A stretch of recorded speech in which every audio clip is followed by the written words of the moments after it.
Hello दोस्तों, I hope कि आप लोग बहुत अच्छे होंगे। मैं देसी तेवर से गोविंद तिवारी आपका हार्दिक स्वागत और अभिनंदन करता हूं। इस समय बहुत बड़ा बयान सामने निकल कर आया है।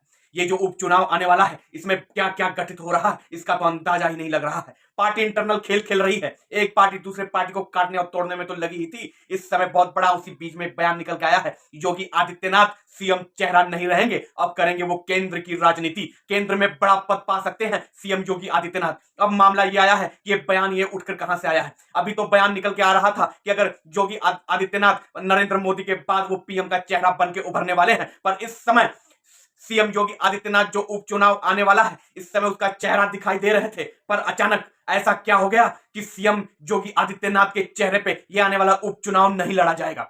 ये अभी बात तो क्लियर नहीं हुई है, इस बात से संतुष्टि तो नहीं हुई है, पर यह बयान ये समाजवादी पार्टी के मुखिया अखिलेश यादव के बयानों से आया हुआ है। उनसे मीडिया वालों ने पूछा कि अगर भारतीय जनता पार्टी के किस नेता को आप मानते हैं कि इनके वजह से समाजवादी पार्टी ये चुनाव हार सकती है, तो अखिलेश यादव ने मुस्कुराते हुए कहा कि आपका जहां इशारा जा रहा है मैं समझ सकता हूं। आप योगी आदित्यनाथ की बात कर रहे हैं, और ये तो मैं उनसे पहले ये बताना चाहता हूं कि योगी आदित्यनाथ इस बार सीएम का चेहरा नहीं होंगे। वो राज्य की राजनीति छोड़ के केंद्र की राजनीति करने जा रहे हैं। वो उनको बड़ा पद का लोभ मिल गया है, इसलिए वो राज्य की राजनीति अब नहीं करना चाहते हैं।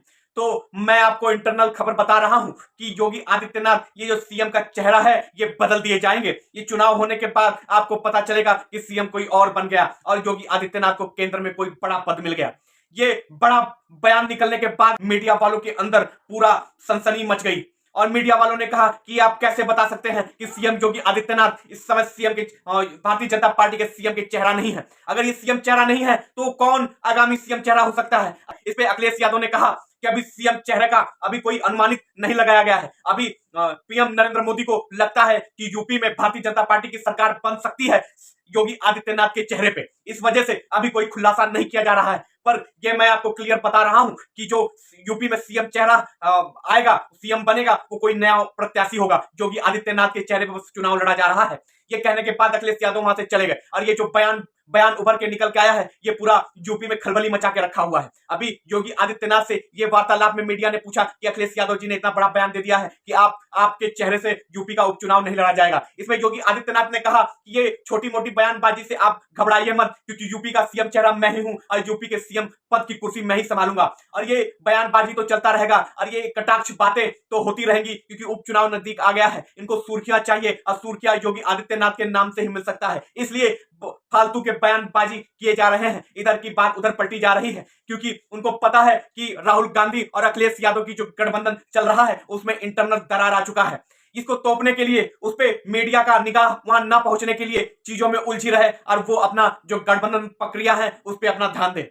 ये कहने के बाद योगी आदित्य वहां से चले गए। राहुल गांधी की जो पार्टी है कांग्रेस पार्टी, और माननीय अखिलेश यादव की जो पार्टी है समाजवादी पार्टी, इस समय दोनों आपस में गठबंधन के रूप में उपचुनाव में उतरने वाले थे। पर इस बीच एक बैठक हुआ, क्योंकि राहुल गांधी पर थोड़ा सा असमंजस था अखिलेश यादव को। अखिलेश यादव चाह रहे थे कि जो राहुल गांधी यूपी में सीट समाजवादी पार्टी को कम दे रहे थे, इससे नाराज अखिलेश यादव जी ने ललकारते हुए कांग्रेस को कहा था कि मैं अगर मुझे यूपी में पूरा सीट चाहिए, क्योंकि यूपी में मेरा वर्चस्व ज्यादा है, समाजवादी पार्टी का हर ग्राम सभा हर क्षेत्र में वर्चस्व है, और मैं अपने बल पे भी ये चुनाव लड़ सकता हूं और जीत सकता हूं। पर मैंने वादा किया है राहुल गांधी जी से, इसलिए मैं गठबंधन में रह के यूपी में ज्यादा से ज्यादा सीट अपने पास रखना चाहता हूं। इसको देखने के बाद राहुल गांधी के अंदर ये तो कहीं ना कहीं प्रभाव था कि कहीं अखिलेश यादव इस गठबंधन को तोड़ न दे। इसलिए राहुल गांधी जी ने बैठक बुलाया, और उस बैठक में यह निस्तारण हुआ कि राहुल गांधी यूपी में कोई भी प्रत्याशी नहीं उतारेंगे, और यूपी में समाजवादी पार्टी ही अपना पर्सनल प्रत्याशी उतार के चुनाव लड़ेगी। पर उनका शर्त इसमें यही था कि हर झंडे पर कांग्रेस का लोगो रहेगा, क्योंकि यूपी में जनता को पता होना चाहिए कि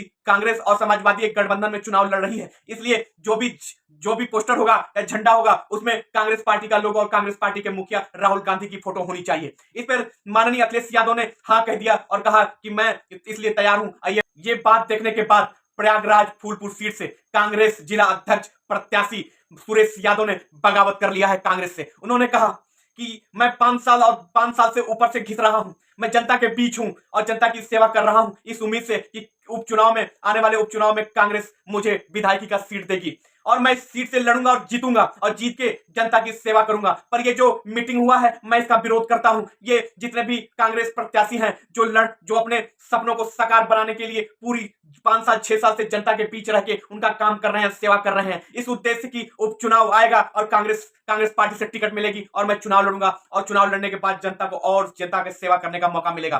पर यह उम्मीद नहीं थी कि कांग्रेस मुखिया राहुल गांधी को यह हक किसने दिया कि जितने भी प्रत्याशी हैं उनको निगलेक्ट कर दिया जाए और समाजवादी पार्टी के खेमे में सारी टिकट डाल दिया जाए। ये हम बर्दाश्त नहीं करेंगे और सारे कांग्रेस प्रत्याशी से मैं कहना चाहता हूं कि आप लोगों को एकजुट होना पड़ेगा और एकजुट होने के बाद इसका विद्रोह किया जाएगा और यह सीट हम लोग लड़ेंगे। तो ऐसे ही वीडियो को देखने के लिए चैनल को लाइक करें, शेयर करें, सब्सक्राइब करें। मैं मिलता हूं अगले ब्लॉग में, तब तक के लिए जय हिंद, जय भारत।